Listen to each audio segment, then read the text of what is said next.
King, a senior at Central High School. And I'm Nick DeHoyos, a senior at Lakeview High School. On our last episode of SAISD News, we looked at some great things going on at our elementary schools. This week, we turn our focus to some of our secondary campuses. That's right. We start with students from Central Freshman Campus, who recently volunteered their time to show support for our local law enforcement. Members of the school's Honors Club and Student Council helped serve local law enforcement officers at the annual Back the Badge Luncheon. The yearly luncheon is an opportunity to honor and show appreciation for the many fire, police, and emergency officials who serve San Angelo. Central Freshman students help serve food and wait tables at the event. We focus on helping out the community, whether it be food drives or helping out with the Concho Valley Home for Girls Tea Party. Those are a couple of things that we do. Collect canned foods and just help out the community wherever we can. I think it's important for kids to set up a lifestyle of helping and caring about their communities. They meet a lot of great people out here that serve their community and are role models for them, so that in the future they want to be like that. They want to help their community and do great things. SAISD News recently visited Lincoln Middle School, where students were learning about the water cycle with edible aquifers.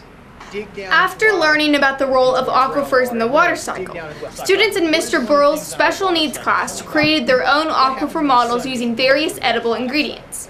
Mr. Burrell explained that this type of hands-on learning project is a great way to reinforce the concepts his students are learning. We've been working real hard to help them to understand the water cycle, and all of our kids learn in a very different way. So we try to do everything through acting out and through hands-on activities and through things like eating our learning and stuff like that. So water cycle is really important to them because it's an opportunity to teach them something that's a very genuine activity, something we really want them to learn. So we just started off doing some very basic things like teaching bedrock and the different parts of the underground part of our earth, and then what runoff does as it seeps down into the ground, and then how we can have an aquifer. So they added edible things like M&Ms and Hershey's and things like that to kind of create the rock, and then we added some Sprite to show runoff in a clean environment, and then added just some Coke in there to throw in some brown and see what happens to pollution, what happens to our groundwater when we drill into it and end up with dirty water. I really hope they just have a better understanding of what happens when it rains outside, that it's not just rain falling in. When they look at the Concho River and they look at Lake Nasworthy, that it's all part of a water cycle for us as humans as a whole, and how important it is to take care of our environment and of our water sources, especially right now. It's a very relevant topic for us after the summer. Teachers at Lee Middle School are using new ways to teach their students by harnessing the power of social networking. Students in Miss Varella's class have begun using a social learning network called Edmodo. Edmodo is a safe and easy-to-use online social media site, much like Facebook, that was created strictly for classroom use. Using the system, teachers can post classwork and quizzes, and students can ask questions and interact with one another. Edmodo provides a way to connect, collaborate, and share content in a format that students are already familiar with.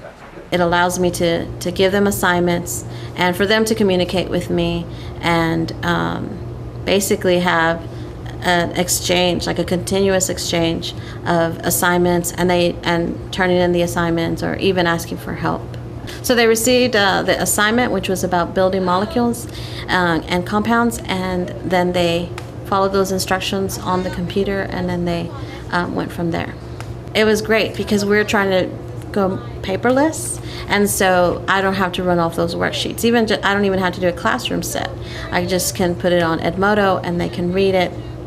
And the other great thing about it is if I have to make changes, I can make changes very quickly, and they all receive those changes. And so it allows them to also share information and questions. As we get through the year, I'll find that a lot of students respond to other students' questions before I do.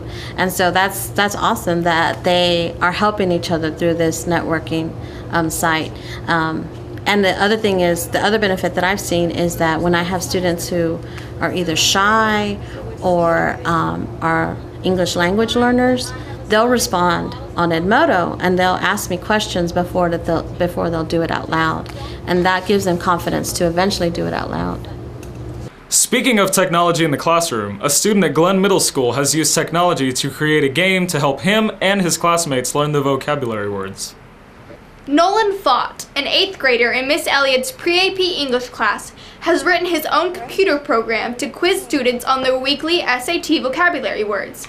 The program gives a definition and a word list, and students attempt to type in the correct word that matches that definition. If a correct answer is given, the program gives the student positive reinforcement. Miss Elliott explained how Nolan took the initiative to create this program.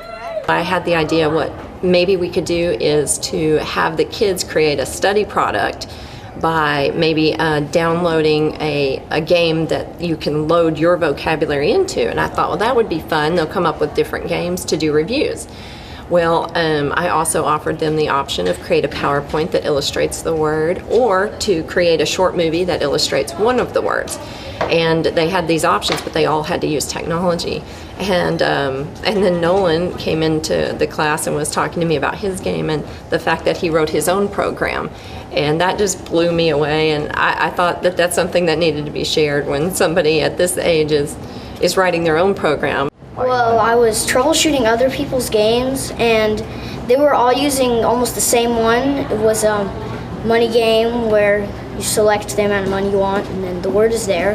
And it was all the same game, so I decided I don't want to use not the same game because that's just the same thing. It's redundant.